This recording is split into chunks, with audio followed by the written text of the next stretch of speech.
आज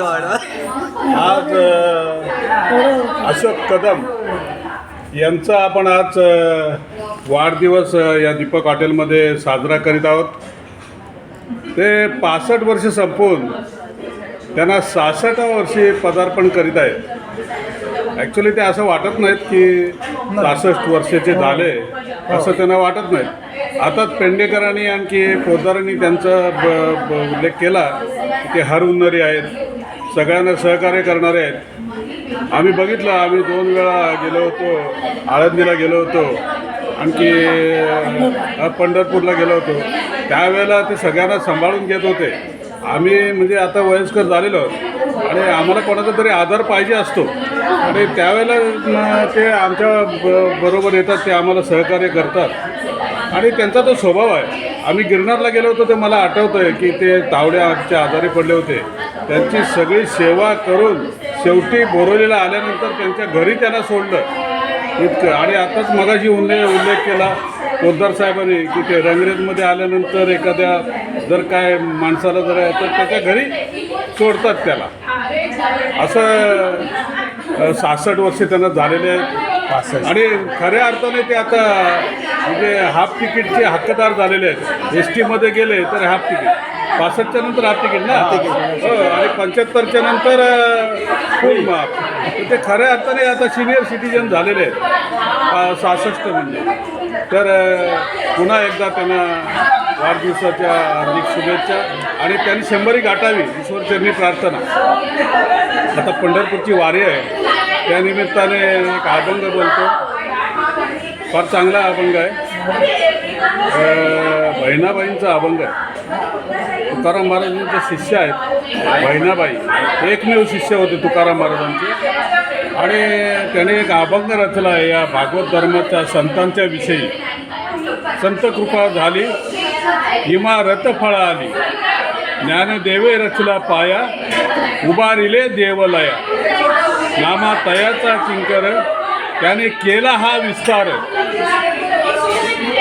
जनार्दने एकनाथ थांब दिदला भागवत. तुका झालासे कळस भजन करा सावकास.